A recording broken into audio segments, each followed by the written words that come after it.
I just had turkey stuffed in macaroni and cheese, collard greens. All right, so this is just the test recording right now. Okay. And just say something into the mic and just to make sure we're good. I'm a food addict.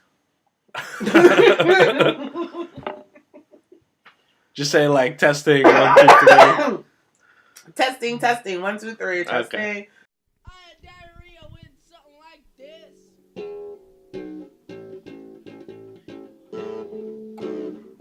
Welcome to the 1000 Comics podcast. How you folks doing out there? It's your host Matt Heath. It's been a little while since our last episode. How you folks doing out there? Good? I hope you're doing good, man. Holy Lord. I want to talk about something that happened in a news story today. Oh, before I do that, I want to tell you the interview that's in this episode is an amazing interview. Melissa Mizzconduct Elmore was on the show. Oh my God, she's a great comedian, I should say. She hosts her own room in Hartford. You can check that out on CT Comics.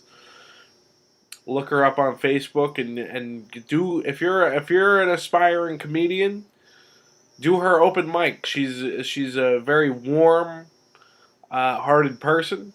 We actually spent the better part of the podcast reading one of my plays.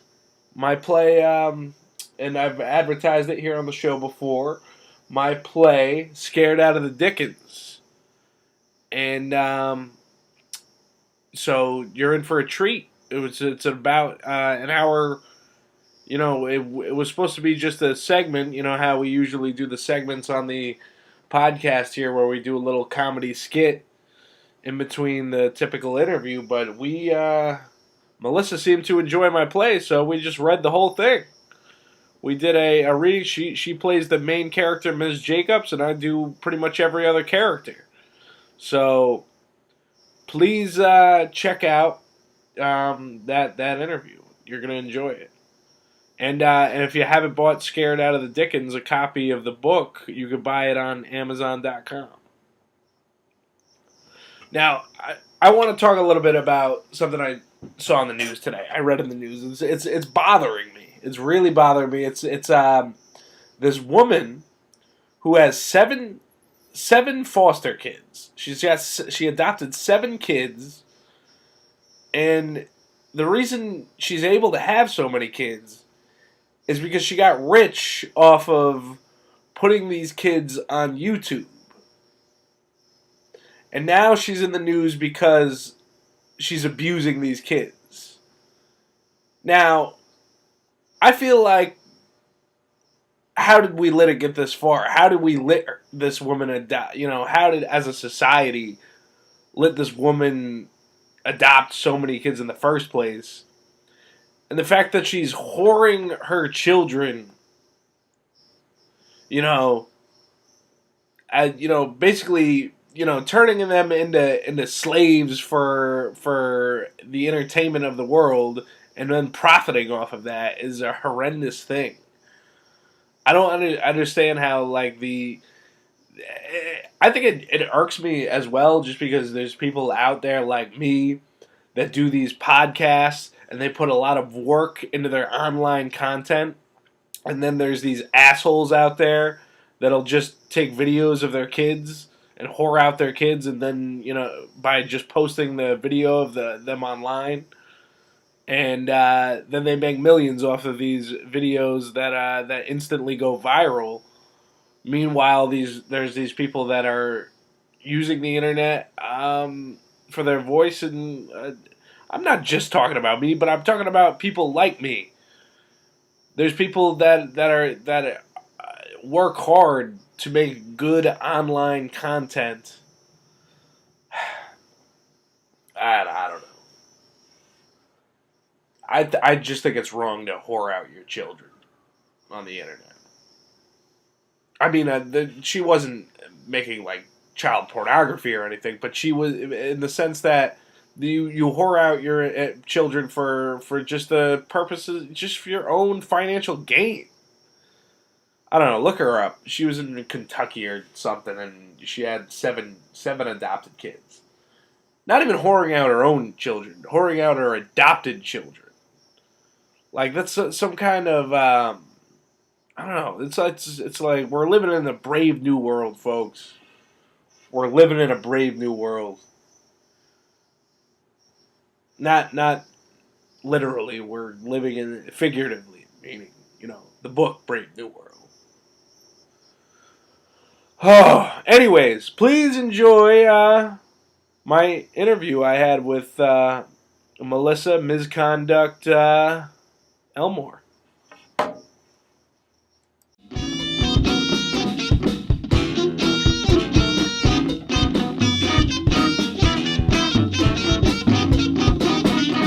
All right, welcome to the 1000 Comics podcast. Thank you. I'm sitting here with my guest, Melissa Mizzconduct Elmore. Thank you for having me. I feel so good. Like, I got hot coffee. I've got jelly beans from... They're Starburst jelly beans. They're Starburst jelly beans. So these are like top of the line jelly beans. Thank you. I would say so. You know how, because it's like when you have jelly, like the typical like Jelly Belly jelly beans. They're like you get like two. There's like two good ones, right? And I feel like they were all made in like the 1970s. Yeah, like, they're not right. They're not good. They're not good. These, like, you can taste the flavor. Yeah. In the jelly, like, these are...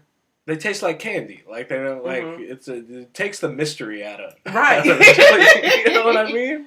Yeah, jelly beans have come a long way, just like technology. But it's St. Patrick's Day. Happy St. Patrick's Day. Yeah. We should not be drinking coffee. Like, did you put any Baileys in here? No, I wouldn't do that. Like, before. I mean, if you asked me to, I would have. Yeah, I just thought I would. That like seems like I don't want to be the guy that runs a podcast and be like, I Irished up your coffee a little bit. I mean, I do. I did ask you if you wanted beer or anything, but you just said coffee's fine. So when the guest tells me what they want coffee, we'll do coffee. Mm-hmm. But if you listen to my show, like a lot of the times we'll be drinking beer on the podcast. It's really up to the guest. I don't like to pressure my guests into drinking. I wasn't thinking. We could pause right now. I get a 6-pack. Let's do that. No, get it. You're so crazy. But thank you. I'm so happy to be here. This is a dope spot. Thank you. I appreciate that. Very, like I was saying before, like you're such an old soul. Like you have your record player, you have your records, just looking around this spot, you got your Dukes of Hazzard lunchbox. How dope is that? Yeah, that's amazing. That's where I hide my my stash. Stash of what? Jelly beans.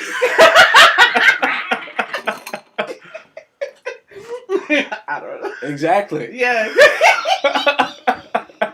Let's pause and open up the lunchbox. Seriously? I mean, if you want to. We can. And come back like, welcome to the third comic.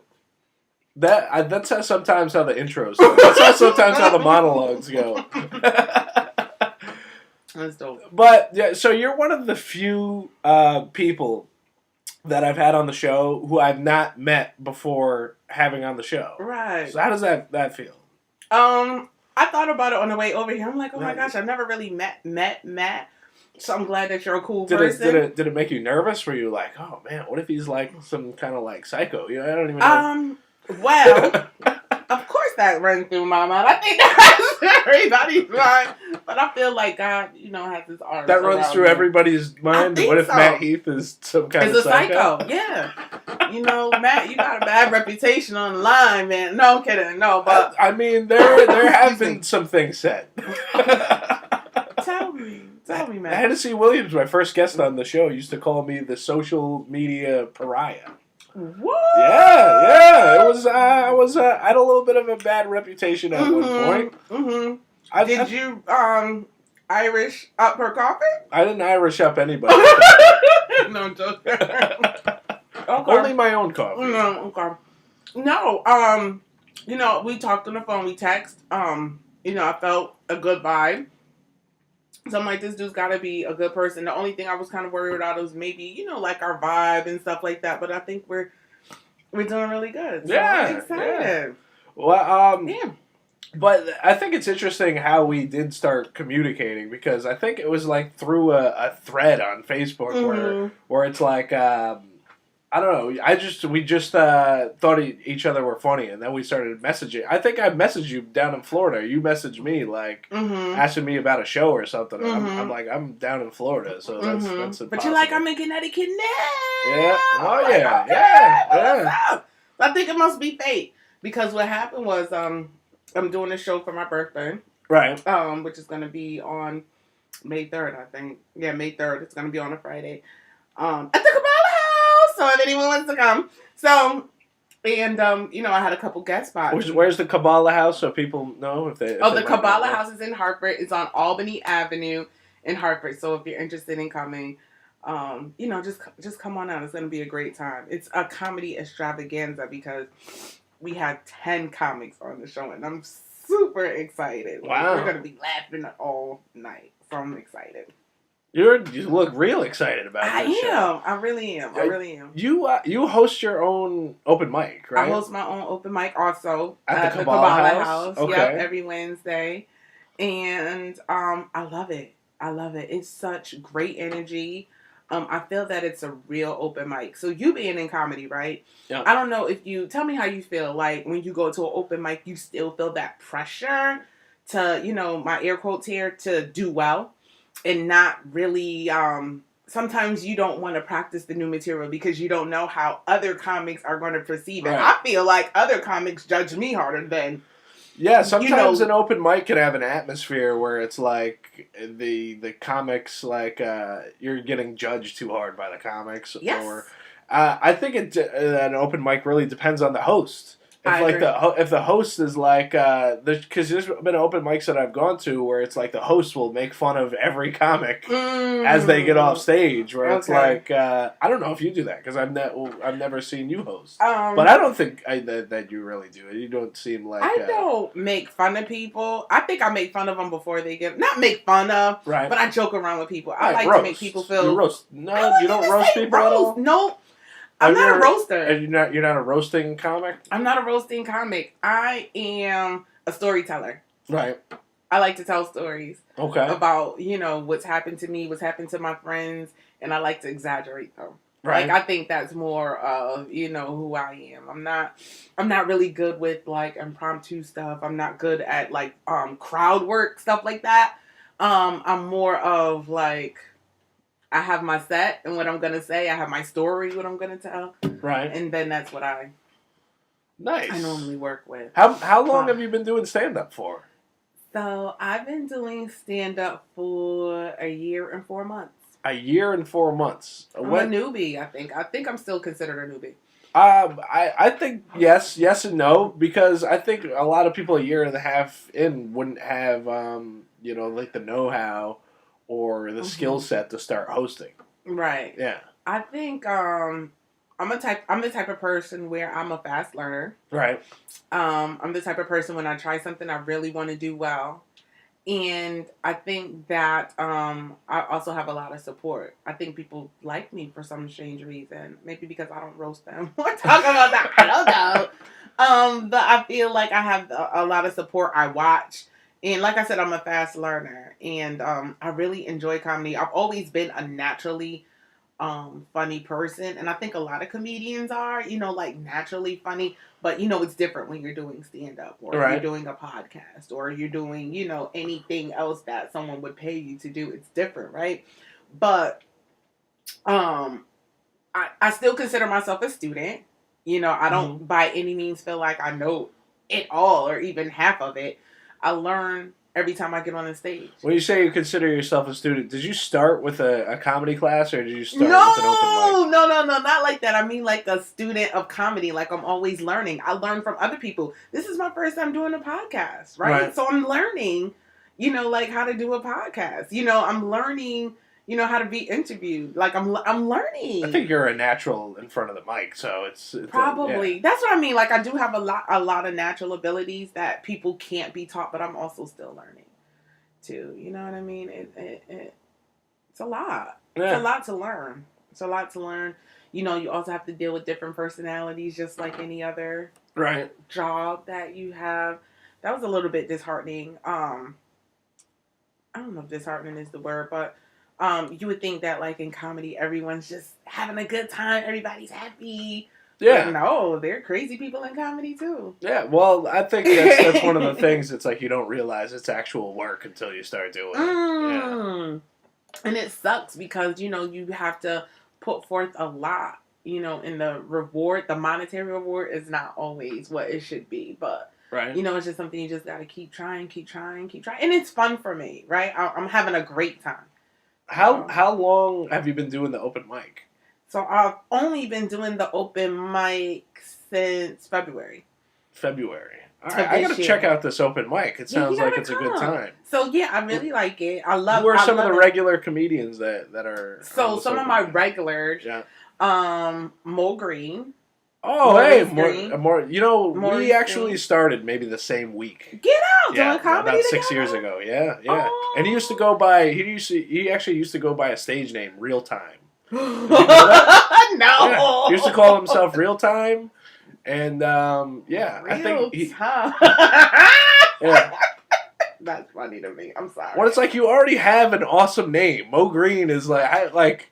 How are you gonna use a stage name? But it's like you have a dude's name from The Godfather. Like, I don't understand. Yeah, that is hilarious. That is funny. So Mo Green, Alex Tomaselli, he comes all the time too. Okay. Emily Santaserio. I don't know if I'm screwing up her last name. She's Italian. Okay. She comes a lot. The Italians listening thought Mo Green was Italian too. Like, what do you mean? Mo Green's not Italian? We don't know Emily. And you know what? I wish I had more women. I'm gonna say that Emily is the only gal. She doesn't come every week, but she comes often. Maybe she comes once a month. Right. But when she comes, I'm so happy she's there because I'm always the only female. Really? Always. And I'm like, I have to hold this down by myself. And you'd think the female comics would see you on CT Comics or something and go, hey, we gotta support this is our mic, no? Hello? Nope. I don't know what they're doing.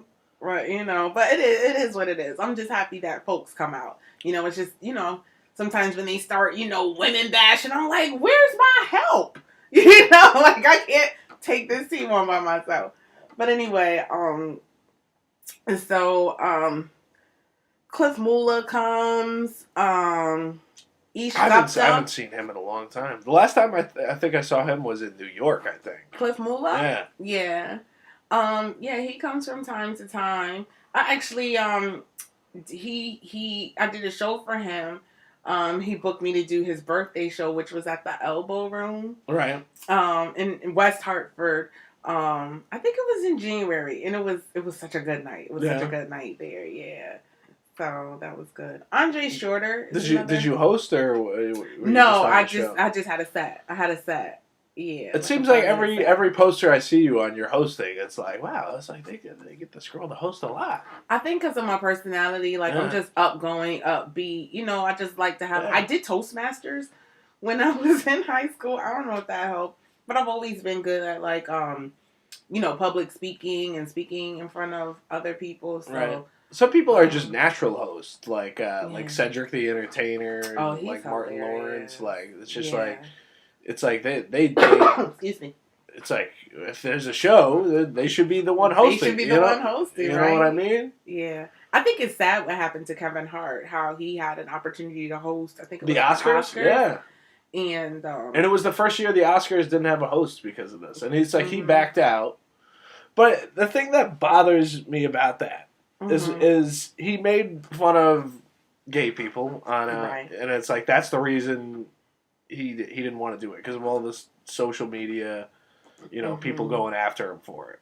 Yeah. Now, Eddie Murphy just won a Mark Twain Award last year, and he made fun of gay people more than anybody. And all they did was play clips from Raw and Delirious when he won the Mark Twain Award. Oh so, I don't know. I feel like that's culture now is just way too sensitive, and everybody, sensitive. What are we going to do about this, Matt? I don't know. We can start making fun of the gays on this podcast now. No. Hit mute, rewind, and delete that.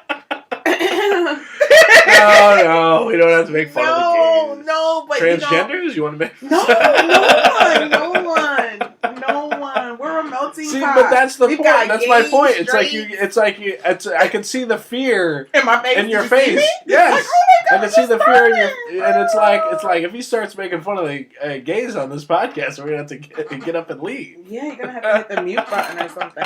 No, but I think it's just so it's.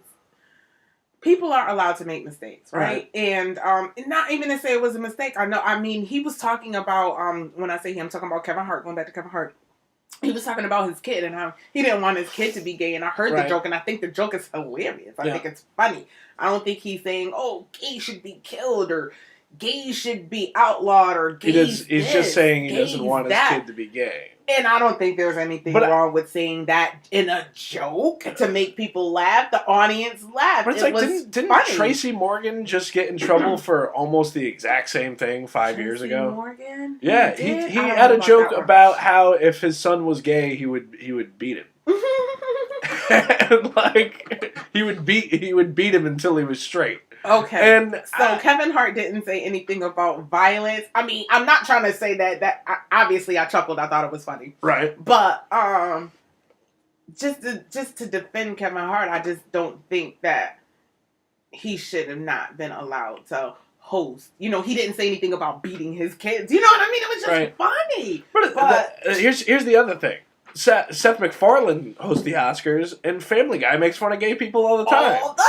So it's like, how come in animation they're allowed to make fun of whoever they want, but in stand-up comedy they're not? Where's the line? Yeah. Do you know where the line is? I don't know that we shouldn't cross. But the animation has definitely transcended the line. Like, if you look at a TV show like All in the Family, where it's like you can never have Archie Bunker on TV again. But you watch South Park, and it's like the Cartman says worse things than he does. You know what I mean? It's ridiculous. I think that I mean, I don't know where the line is, but when you think about families and things that people say, in the privacy of their own home, or even I don't know if you ever watched Blackish. Have you ever saw? I've watched a couple episodes. I think it's hilarious, but the point that I was getting at is like how, it's exaggerated, obviously, but how some black families, think about mainstream America. You know what I mean? Right. It's just funny. How people think the first time I ever saw a black person wearing a Journey t-shirt was a commercial for that show. I was like, I need to watch this show at some point. But the thing is, I like to wait for a TV series to end, and then I just binge watch all of them. Oh my god, that's how I do it now. I don't, Yeah. Who's got time to wait for the next week? Like, you're gonna have anxiety. Like, oh my god, what am I gonna do all week? Even though sitcoms, it's like there's never really any cliffhangers or anything in a sitcom where it's like it's just the same thing the next week. You just want more. Yeah. Right now, right? I know what you mean. 7 days? What? Like, oh my god, I'm die by then, right? Or you forget about it. What show is like that in your life where it's like you couldn't wait for the next week? Where it's like, are you ready for this? You're probably not even gonna think of Scandal. I don't even know what that is. Girl? What? Scandal? Is that like a reality show? No! With Olivia Pope? I don't even... Are we live? Yes. Can we take callers? No, we're not. We're not live. I can't believe you don't know what Scandal is. With Olivia Pope? You never heard of Scandal? I've never watched Scandal. I'm sorry. Oh my god. I don't even watch the TV shows I like nowadays. So there's 7 seasons. Like, I have Simpsons tattoos and I don't watch the Simpsons anymore. For real? Yeah. There's 7 seasons. So basically, Olivia Pope, she's a fixer. Okay. Okay, she's in Washington D.C. Right. It's not a comedy show. Right. Okay, but she's a So there you go. fixer. That's why I don't. All I watch is. That's all you want. Okay, Yeah. I'm sorry, but it's But good. So what does she do? She's a fixer. So she's in Washington and there's so much. She's sleeping with the president, Okay. the married president of the United States. Who plays the president? I forget his name. His name is Fitch, but he's so handsome. All right. See, this sounds like a total female show. No, because it's full of politics, and sometimes it makes you think like, oh my gosh, does this stuff really go down in real life? Try it, please, and call me. Let me know what you think. I'll watch. Please, just try it. I'm not going to guarantee. It's on Netflix. You'll love it. But that's how I'm with that. Typically, I have my guests read a comedy skit with me. Okay. All right. Oh. Now, you didn't even ask if I could read before I got here. Oh, you wear glasses though, so I just assume. You're right. Okay. Let's go. Typically, I have a guest read a comedy skit, but I actually had something different planned. I wanted to make sure you were right for the character, which I think you are. Okay.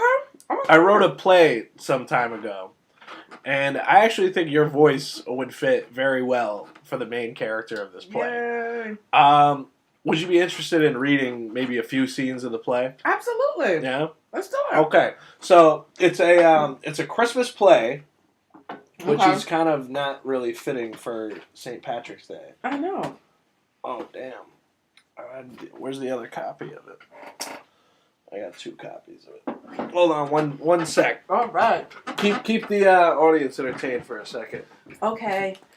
My baloney has a first name. It's O-S-T-R. It's okay. I'll pull it up on the computer. Okay. Wow. So you take this copy, and I'll pull it up on the. I don't know what happened to the other. We can share. Other copy. All right. Let's see. Do.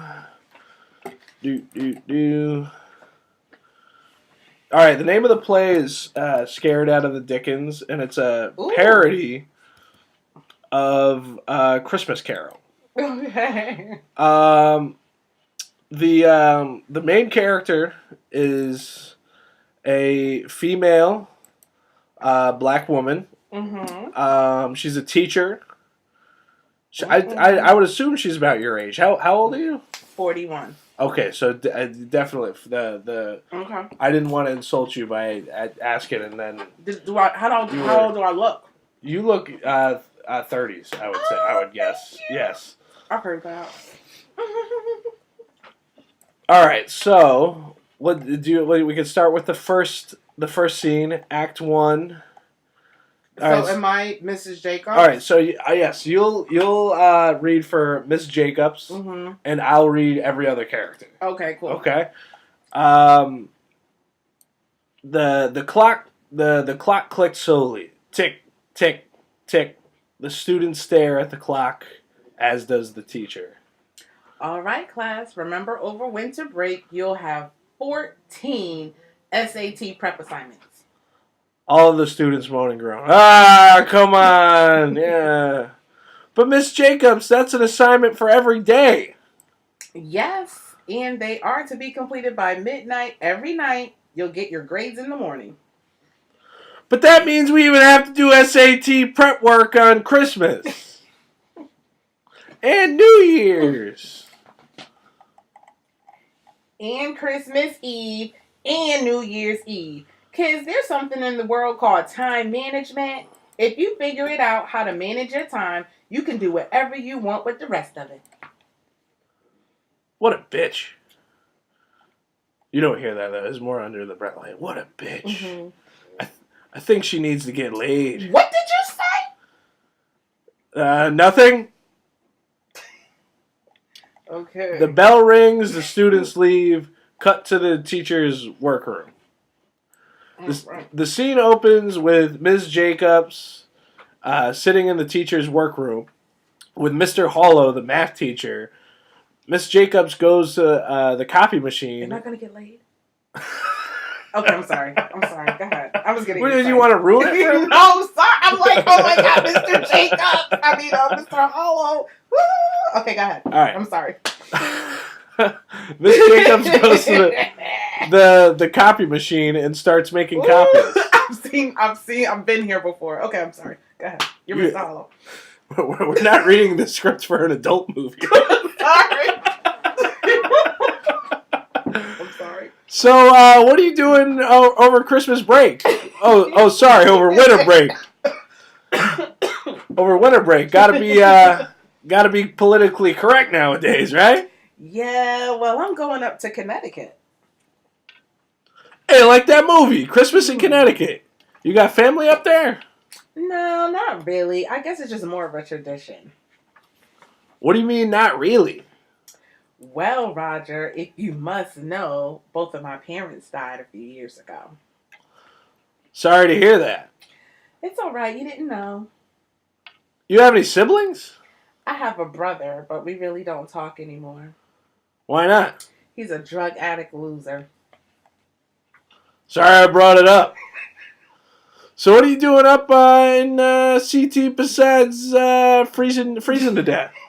I don't know. It's a little quieter up there than down here in Florida. I'll probably just relax. Maybe I'll watch the Twilight Zone marathon on Christmas Eve, then fly back. New Year's Eve is when they play the Twilight Zone marathon. That's okay. We could improv. You could rewrite the whole script if you want to. You're like, there's not even one laugh in this yet. Okay, wait a minute. Sounds boring. You're right. This script is just so boring. Like, even the characters are like, what the fuck? You should just spend Christmas down here. You could help with the Christmas pageant. We do it over break now. Of course, the administration doesn't want anyone offended during school hours. I can't deal with these kids a second longer than I'm paid to. I probably choke one of them. Holy Lord! You wrote this? Yeah. I just liked your reading of it. Well, if you want to do something more adult, I'm doing the Santa Claus bar crawl with Kavanaugh and Harriet. We're gonna wear ugly sweaters and Santa Claus hats and get wasted. That sounds kind of trashy. You seem like you would enjoy it, though. I don't know about the Ms. Jacobs, but I think you would. I'm having so much fun. I don't get out much, you know. And these jelly beans are awesome. We're eating Easter candy while reading this Christmas play, by the way. On St. Patrick's Day, we're reading a Christmas play, eating Easter candy on St. Patrick's Day. Drinking coffee. This is amazing. Well, if it's a classy time you're looking for, I have an extra ticket to the Nutcracker. Roger, thank you, but I'm really okay. I just want to spend the holidays alone. I don't want anyone to bother me.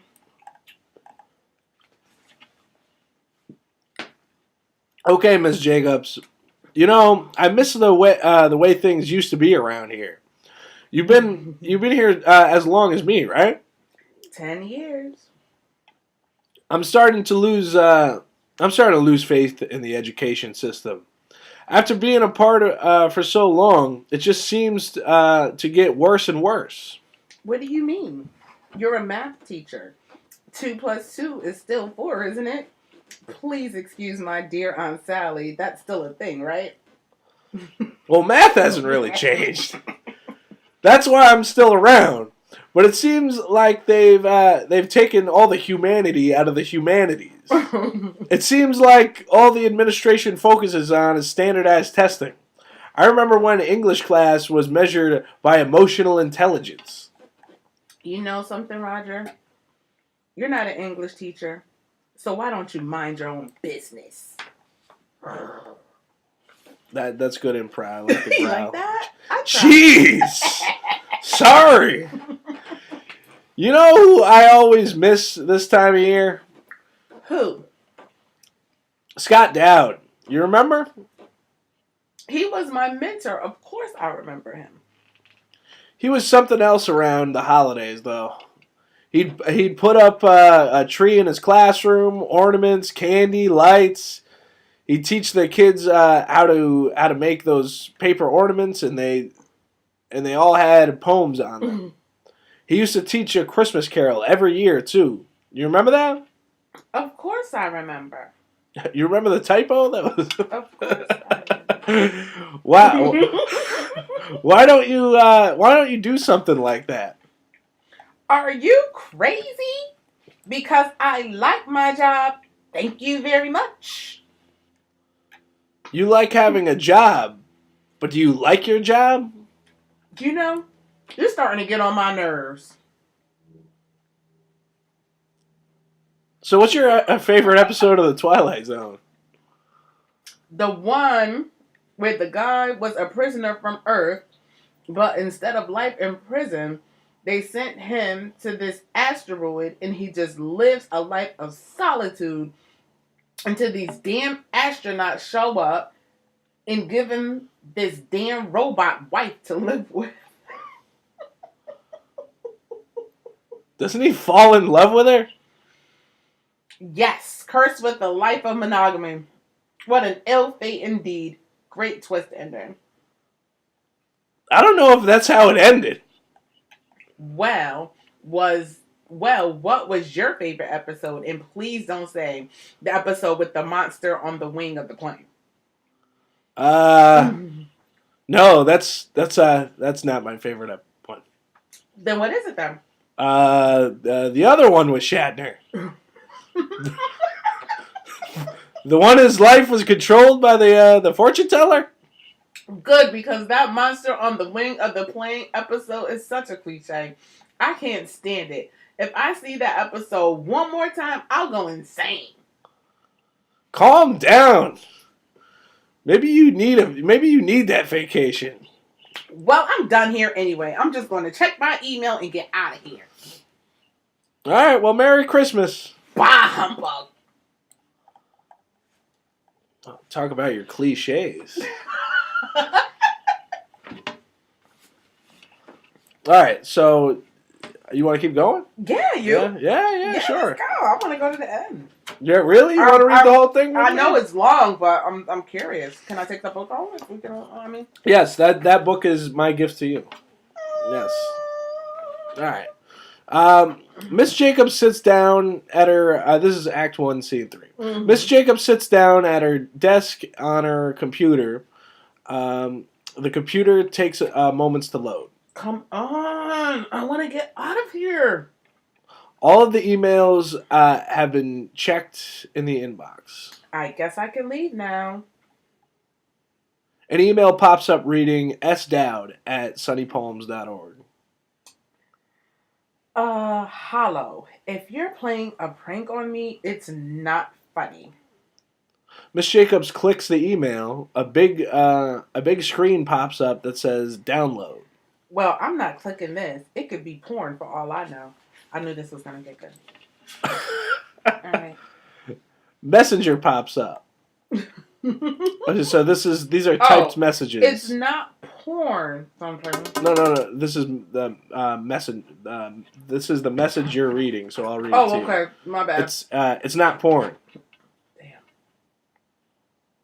Oh, so this is me. This is Hello, stop screwing with me. Oh, I'm typing. Yeah. Hello, stop screwing with me. See how? Yeah, that's good. I like that. Okay. Okay. This is not Hollow. This is your former mentor, Scott Dowd. Still typed, by the way. That's impossible. He's dead. Get out. That's not really the line. I'm still very much alive. Deep within the walls of this school. Oh, shit. Can we curse? Yeah, we can curse on this podcast. Okay. You know what? I'm going to do a different voice for Dowd. I'm still very much alive, deep within the walls of this school. I'm Armilier. Oh, I'm familiar with every nook and cranny, including the bugs that would feed on the crumbs of the students left behind. Just then a roach crawls. Just then a roach crawls out from under the keyboard onto the hand of Miss Jacobs that is holding the computer mouse. As she screams and throws the computer mouse, she hits click on the download. So just give a scream and I'll act like I'm throwing it back.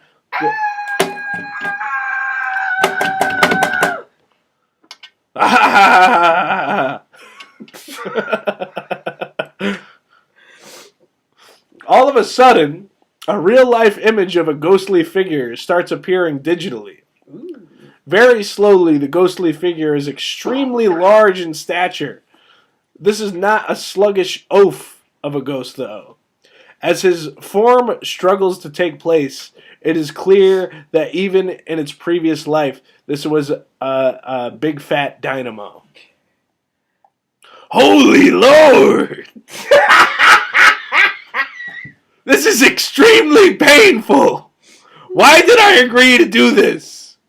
What kind of Star Trek bullshit is this afterlife? I'd rather be burning in hell! Oh, hell no! I'm just messing with you. Okay. Scott is now fully loaded into his ghostly form. It's okay. It's me, Scott. Oh, that's the wrong line. I thought so. Okay. I don't know. That's some how it's typed. You should have said that. Yeah, it's okay. It's me, Scott. Yeah. Oh, hell no! You got anything to eat in here? But you dead. I know, and you'd think since I'm doomed to spend eternity floating around the school as a ghost, as a punishment for my hedonistic lifestyle, they'd at least let me haunt the cafeteria. Oh, hell no. Sometimes I'll eat the string cheese the Spanish kids leave behind. Good old Dominguez. I must be dreaming or having anxiety about flying or something. Listen, honey, and listen good, because I don't have much time. This can't be happening. You've lost your way. I don't want you to end up like me. I'm already nothing like you. Really? You don't eat pastrami sandwiches every day of the week?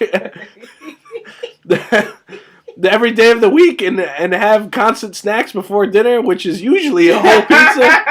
No, that's just you, Scott. Ah, jeez. What the hell am I here for then? Everyone be wasted my time. Even these white-ass ghosts. Oh, yeah. I'm supposed to haunt the PE teacher next year about his weight issues. It's just you being a bitch that's the problem. Excuse me? Look around. What happened to you? What happened to your Christmas cheers? What? Well, it's St. Patrick's Day. First of all.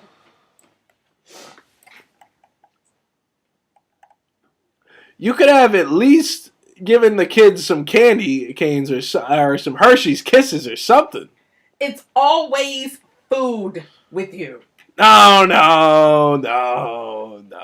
It's more than that. You've given up, honey.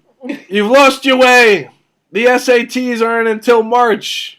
You're having your kids do that shit on Christmas. You've given into the bureaucracy of teaching. And why you started it in the first place? I guess you've forgotten why you've started in the first place. When was the last time these kids have even read a play or novel in this room? There's more important things to learn, Scott. Who put the stick up your ass? I don't care if you're a ghost. I'll slap the shit out of you. Seriously, though. You are in trouble if you don't change your ways.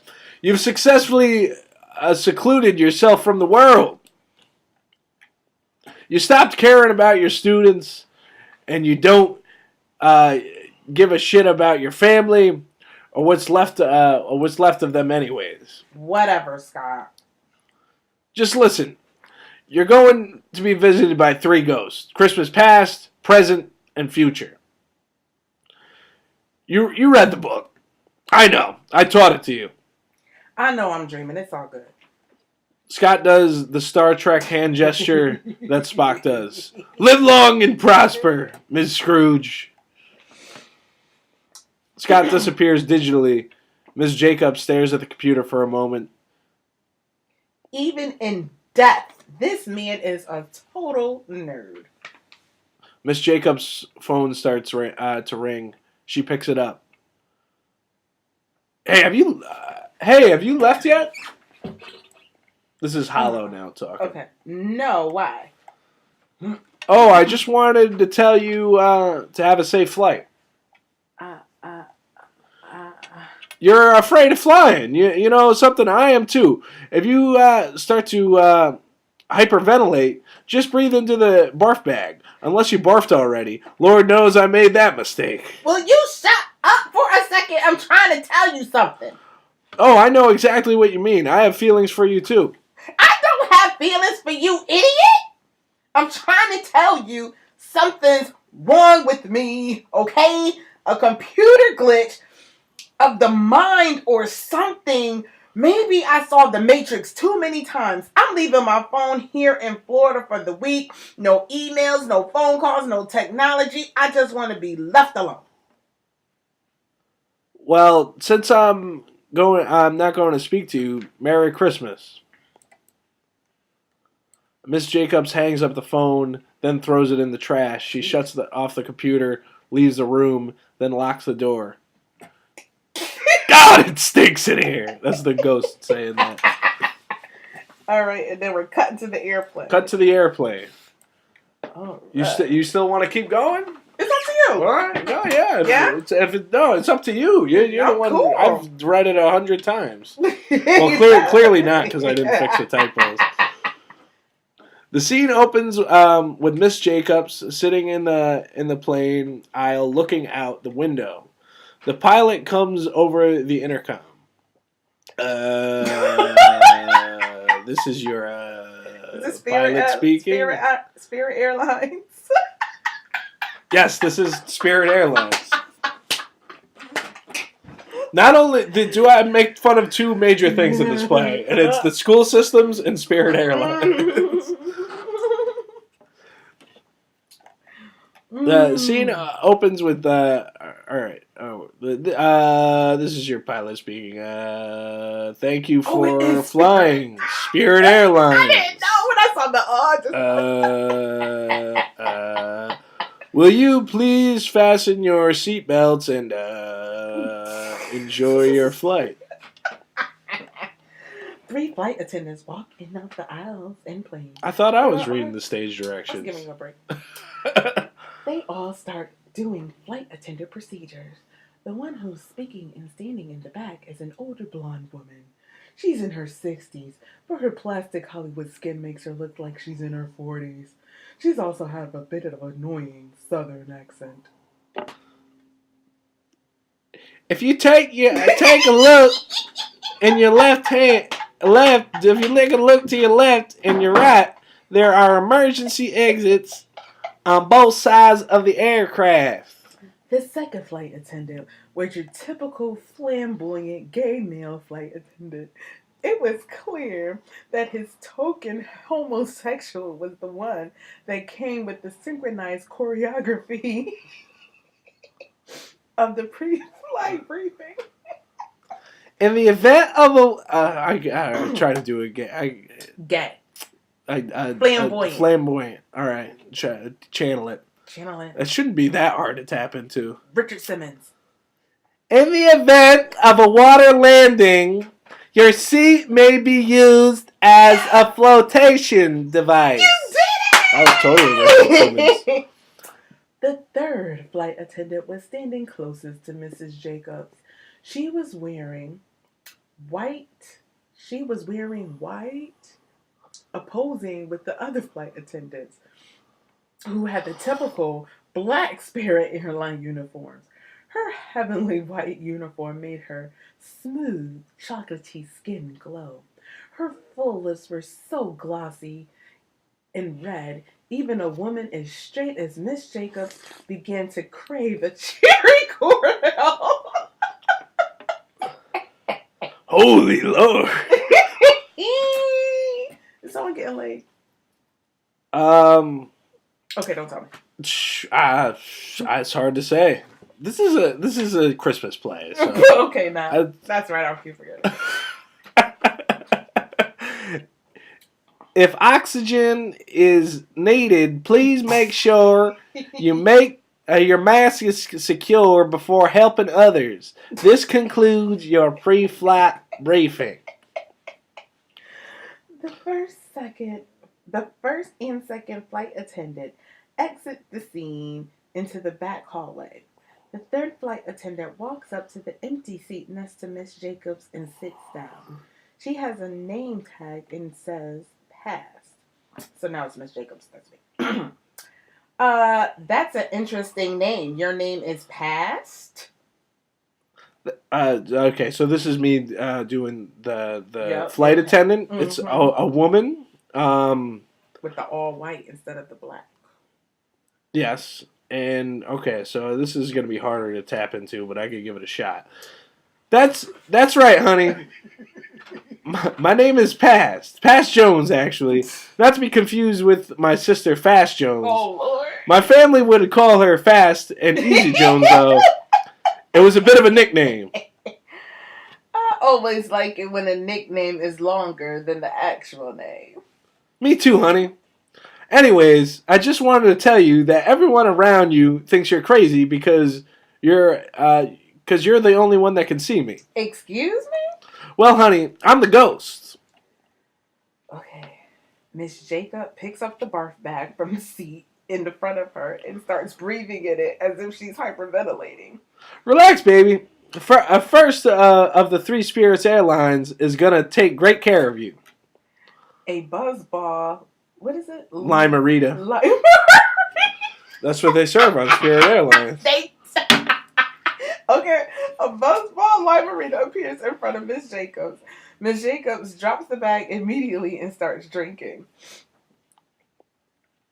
You see, girl, I'm in there like swimwear.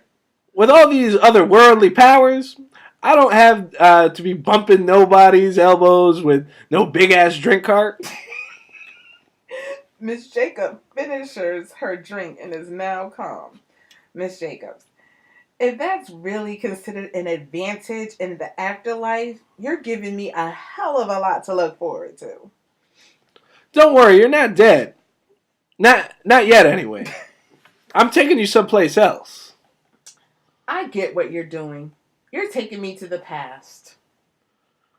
It's a little more complex than if you think about it figuratively, Miss English teacher. I'm taking you to a place you hate the most. Oh, God, not Virginia. A place inside yourself. Pass presses a button located above her, and the two of them disappear. Cut to the past. Dun, dun, dun, dun.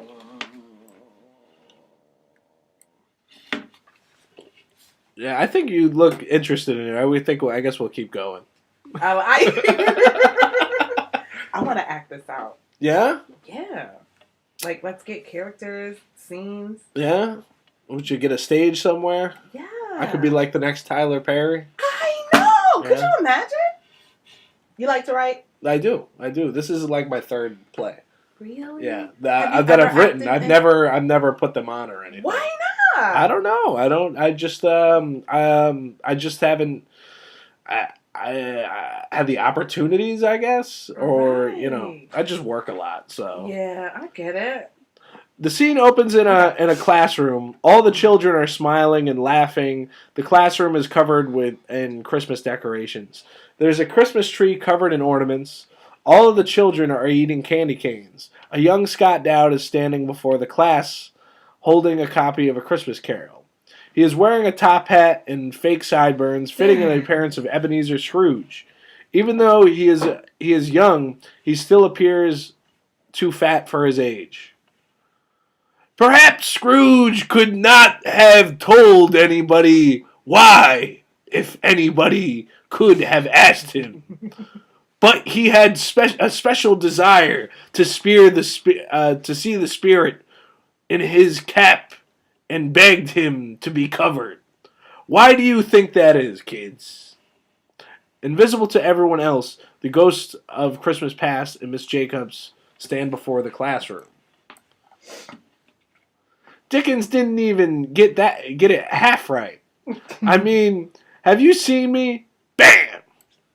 Can we just get this over with already? Don't you recognize this place? Yes, this is Scott's classroom back in Connecticut. Scrooge found the ghost of Christmas Past frightening. And that's actually you. Oh, I'm sorry. But this is like young you. This is we're looking at you as a little kid. Excuse me. So if you could try to, Yeah. Scrooge, Scrooge found the ghost of Christmas Past frightening and creepy. Okay, that's good. Was that That was good? good. That was good. That was young you. Okay, thank you. It's okay. When we actually do the play or the movie, it'll be like a 10-year-old kid playing you. I never really looked at it like that, Miss Jacobs. He moved to Florida that summer. No, this is older you. He moved to Florida that summer. I really missed him around senior year. Everybody did. But you did follow in his footsteps a few short years later. More like I had to move to a cesspool of a state like Florida. I had no other choice. Excuse me. It looks like we're experiencing some turbulence. A button materializes out of nowhere. The ghost of Christmas Past pushes it, and ding dong, the two disappear. Cut to a hospital room. Ooh. All right, Mrs. Jacobs and the ghost of Christmas Past appear in the hospital room. A young Miss Jacobs is standing before her father, Art, laying in the hospital bed. So now this is young Miss Jacobs. Merry Christmas, Dad. I would assume you're a little bit older than you were. You're like, I think you're like maybe like in your 20s now. Okay. So you could actually talk the same. Merry Christmas, Dad. Young Miss Jacobs hands her father a present. Thanks, Pumpkin. Art puts the gift on the table beside him. Okay, so regular Miss Jacobs. This is the day my father died. Where's your mother? Probably at a bar somewhere. Where's your brother? Probably shooting up junk in a basement somewhere. Just then a bird lands in the window. Sweetheart, I'm so glad you're here. There's nowhere I'd rather be than with my dad on Christmas. Young Miss Jacobs begins to tear up. She begins to hold hands with her father and quickly realizes that her time with him might be short, so she lays next to him in the hospital bed. As she does this, a second bird flies into the window. The second bird starts rubbing its head against the first bird's neck. Aw, look at the pigeon's dad. Those aren't pigeons, sweetheart. Those are ring-necked doves. I thought doves were white. Well, white doves are usually the first to come to mind. They are a symbol of the Holy Spirit. But those are ring-necked doves. They're actually more common. They are? Yeah, the other name for them is turtle dove. Like the Christmas song. What more could a father want for on Christmas? 2 turtle doves and his daughter by his side. Aw, Dad. Young Miss Jacobs holds her father's hand. You see how the birds are cuddling like that, Pumpkin? That's what doves are known for. It's where we get the expression lovey-dovey. Oh, that's cool. Is that true? Yeah. Oh. Okay. Okay, that's you. Pass. Okay. I'm past. Okay. Pass. Your dad seemed to know know a lot about birds, huh? Bird watching was his only real hobby after he got sick. That's you. Okay. Dad, you didn't open the present I got you. Oh, I will right now. Art picks up the gift and opens it slowly. It's the biography of Nat King Cole. A button materializes above the Ghost of Christmas Past. She presses the button, and the song Unforgettable starts playing. You like that, Dad? You like it, Dad? Unforgettable, that's what you are.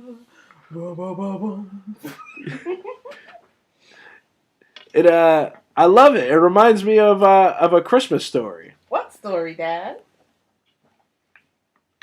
Well, when Frank Sinatra first met Elvis Presley, he hated him.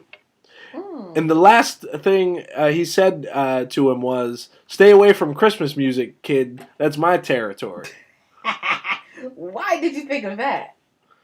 Because we never played either of those White Boys albums in our house on Christmas. Okay, Art and Miss Jacobs both start laughing. They start laughing so hard that Art begins coughing. The heart rate machine starts making a lot of noise. Young Miss Jacobs jumps out of bed. So young Miss Jacobs says, "Oh my God, Dad, I'll get a doctor." And so young Miss Jacobs begins crying. The scene goes completely dark. The music fades to the sound of the ghost button is pressed. Ding dong. Cut to the plane. Pretty deep. I think that might have been the deepest thing. Do you want to keep going, or are you getting too upset? Can we just take a break? No kidding. Okay, the scene opens with Miss Jacobs sitting back in the plane where she was before. Now there's a passenger sitting next to her instead of the Ghost of Christmas Past. Wow, 15 years old. It's no wonder the woman became a drug addict and a prostitute. Excuse me? Oh, I'm sorry. I was just kind of talking to myself here. I didn't mean to upset you. I'm just invested into this book. What book is it? The passenger holds up the same book Miss Jacobs given her father all those years ago. Wow. It's about Nat King Cole. I just finished it. Did you know that his daughter was only 15 years old when he died? It's no wonder why she had such a tough life. I could imagine. But can you imagine what it'd be like to have Nat King Cole as a father? It'd be unforgettable. That's beautiful, man. You're such a good writer. And Natalie, I don't even think I mentioned Natalie Cole's name in the because she was a good singer too. Yeah, she was. She had this song called "Jumpstart My Heart." Yeah. Wake me up when I'm moving down. Well, then I'm glad that you're a big Natalie Cole fan. Like this, I don't even think the scene would have worked if the person I was reading it with didn't like Natalie Cole. My heart. Google it. I just remember that it's like from the 80s. Yeah. Maybe the early 90s. I don't know. Okay. All right. So cut to the Black Sheep, which is a bar. Okay. All right. So now we're in a bar in Connecticut. Woo!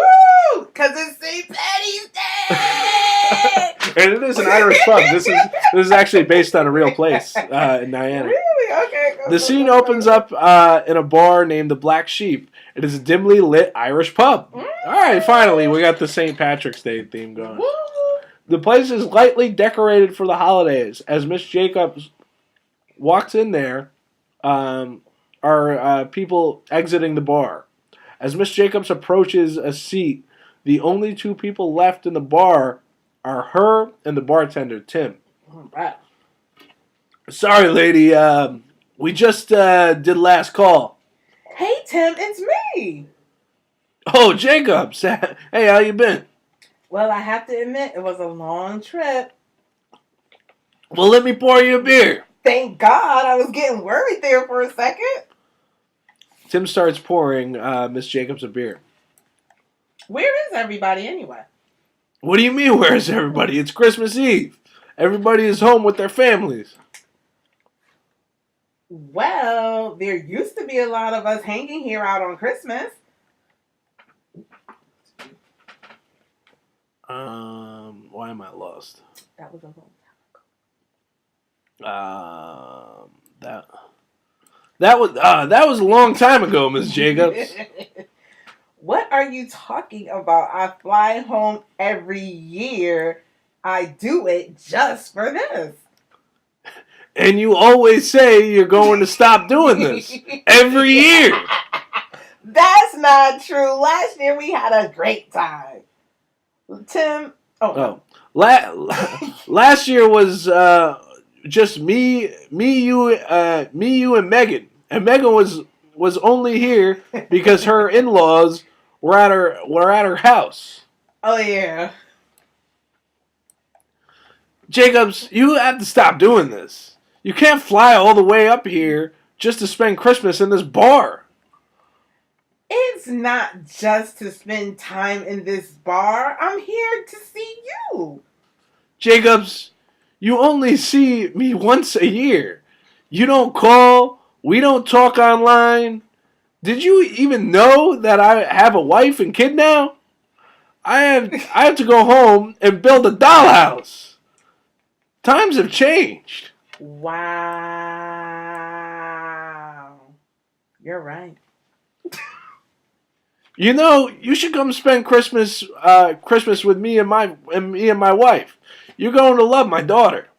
I couldn't do that, Tim. I couldn't impose myself on you like that. I'll tell you what. And this is only because you were the best damn waitress to ever come out of this place. What? Take the keys to the bar. The bar. You give them back to me the day after Christmas. Really? Yeah, close up whenever you want. Tim hands Miss Jacobs the key. Thanks, Tim. This really means a lot to me. Merry Christmas, Miss Jacobs. Tim puts on his coat and gets up to leave. Just lock the door behind me. Tim exits. Okay. Miss Jacobs locks the door. She pours herself a drink and then sits down at the bar. She takes a couple of sips. She then walks over to the jukebox and plays the song Night Moves by Bob Seger. When the song begins to play, holly that is surrounding the jukebox begins to grow. The holly grows so much that it covers the entire Irish pub. Whoa. The holly grows so much that it covers absolutely everything except for the light coming from the jukebox. A bearded fat man wearing a green jacket crawls out of the light covered in holly. Who are you? You know who I am. Bob Seger? What? No, I'm the ghost of Christmas Present. Well, presently, I'm listening to Bob Seger, and this is a hallucination brought on by too much tequila. Maybe so. But when you force yourself to be alone, strange things happen. You become nothing but a stranger in this town. I knew you were Bob Seger. I'm not Bob Seger. I'm a ghost. Prove it. The ghost of Christmas Present pulls out a guitar, strums it, and the two disappear. Cut to a Denny's in Florida. Oh my God.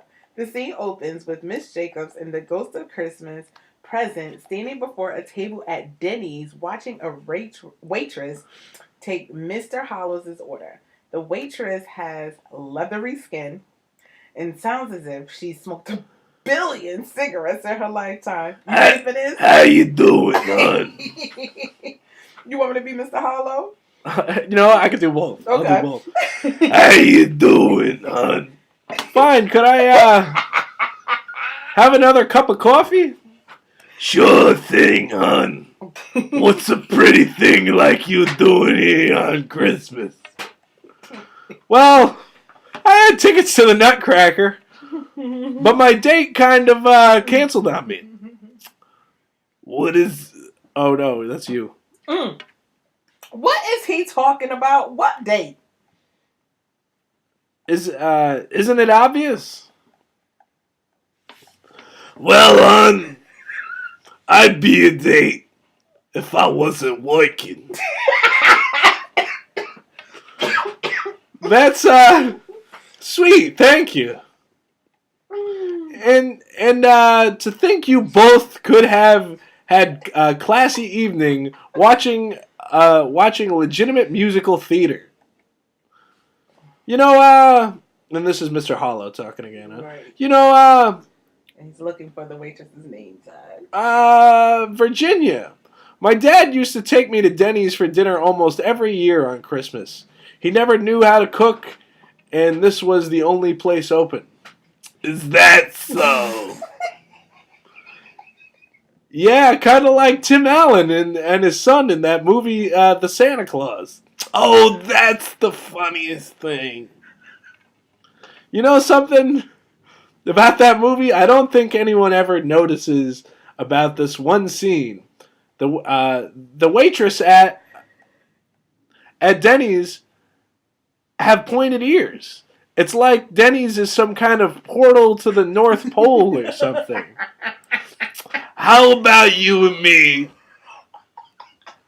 How about you and me in the back in the 5 minutes? I'll sell you my portal to the North Pole. I think I'll take the check now. Poor guy. I really should have spent Christmas with him. Now I guess this shouldn't be Mr. Hollow talking. Probably present. Mr. Hollow, now look at him. He's walked into this restaurant, strung out from the road. Strung out from the road, he can feel the eyes upon him as he's. That's you. Save it, Seeger. Why do you keep saying that? I think we're done here anyways. Agreed. The Ghost of Christmas Present strums the guitar. Miss Jacobs and the ghost disappear. Cut to a basement. Okay, the scene opens with Miss Jacobs and the Ghost of Christmas Present appearing in the basement. Okay, so Miss Jacobs. I take it we're not in Florida anymore? How'd you know? First of all, it's freezing cold. Second of all, there are no basements in Florida. Nothing gets past you, huh? So what did you bring me down here for anyway? Did you want me to smoke a doobie and listen to rock and roll never forgets? No, presently you are not listening to Bob Seger. Presently you're realizing the present situation of something that you've presently been ignoring. What's that? Light begins to rise on the Ghost of Christmas Present, points over to a couch. Miss Jacobs' younger brother, Cole, is lying on the couch with a needle sticking out of his arm. He is basically motionless and is foaming at the mouth. Oh my God, Cole! It's easy to ignore when you don't have to see it. Oh my God, my baby brother! Miss Jacobs runs to her brother and holds him in her arms. Cole, I'm here now. I'm here. Is he gonna be okay? Presently, it's too late. The Ghost of Christmas Present disappears. Cole, my baby brother. Cole dies in Miss Jacobs' arms. The sound of an ambulance is heard and the scene fades to black. The song Have You... Yeah.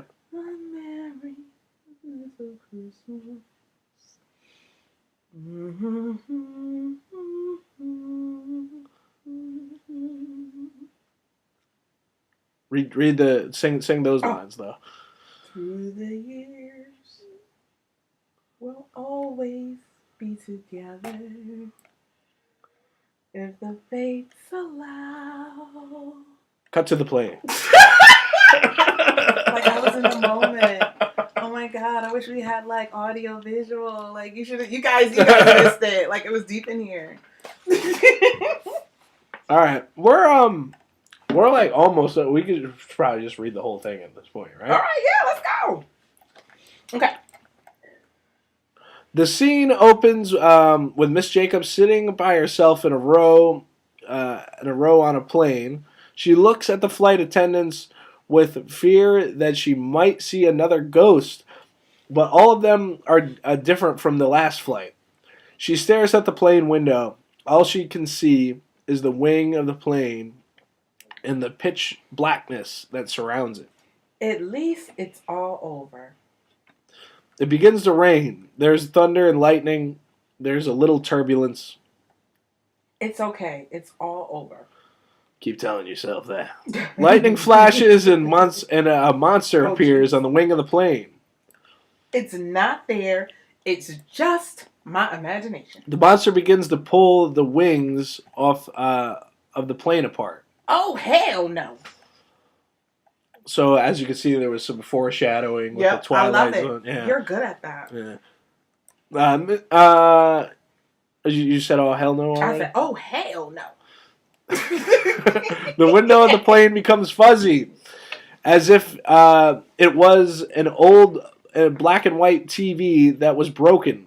Mr. Hollow is seen through the window speaking to some unknown person. No, we're not having the Christmas pageant this year. Well, none of the teachers want to get involved. I'm going to spend my time this year helping some of the kids that are addicted to drugs in this town. I guess no one spends any time with these kids or try to steer them in the right direction. Images of Miss Jacobs' students dying the same death as her brother flash before her eyes. The monster is seen again tearing apart the wing of the airplane. The window goes fuzzy like an old TV again.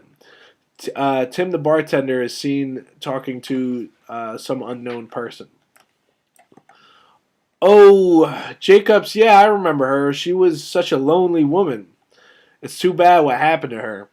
An image of a tombstone is seen, and the window goes fuzzy like the old TV again. The monster is seen with its face pressed against the window. Miss Jacobs gets up from her seat screaming. An air marshal immediately leaps on her with a taser. Jeez. Miss Jacobs hits the floor and passes out. Ooh.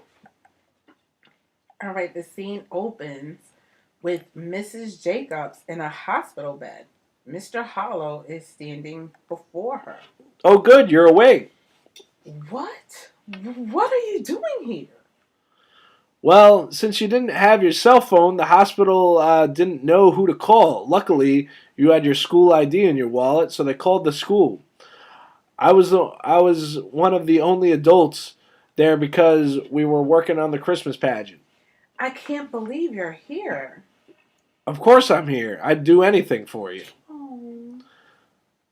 You had quite the scare on the airplane. They almost had to land it in Virginia. I guess I'm pretty lucky then, huh? Because you hate Virginia so much. You're even luckier the airline isn't going to press charges. You're never allowed to fly Spirit again, by the way. Wow. I think that's the least of my worries. Well, I just want you to be okay. I'll take you home whenever you're ready. I'm going to be okay. In fact, everything is going to be different from now on. What do you mean? Well, for starters, Miss Jacobs jumps out of the hospital bed and kisses Mr. Hollow. ooh, Cut to Miss Jacobs' classroom. I can't wait to act that one out. The scene opens with Miss Jacobs standing before her students in her classroom. The desks are no longer in rows, but instead in a large circle now. There's a giant pile of books behind Miss Jacobs. Okay, kids, for the next month, we're going to do an autobiography unit.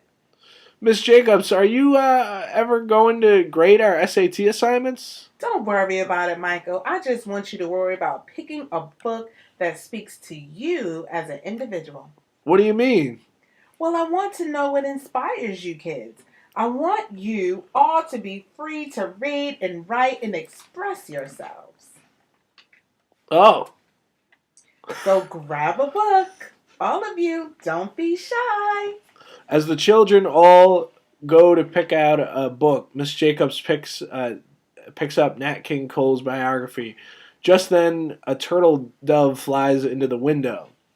Miss Jacobs walks over to the window. As the bird flies into the sky, the ghosts of Scott Dowd, past, present, and future, are all floating above the Florida palm trees, waving. Miss Jacobs waves back. Yay! The end. That was dope. Oh my God, you're so talented, Matt. Thank you. It It was nothing. Oh, please. I think that was so nice. So, before we end, I just do you want to promote anything? So, if anyone would like to follow me, you can follow me on Instagram or on Facebook. I'm Melissa, Melissa, Mizzconduct, Mizzconduct on Facebook and also social media. I do an open mic every Wednesday at the Kabbalah House in Hartford. I'm always doing shows, so to keep up with my latest events, just follow me on social media. All right. I guess that wraps it up for this week's episode of the 1,000 Comics Podcast. Have yourself a very little Christmas. Easter and St. Patrick's Day. Thank you.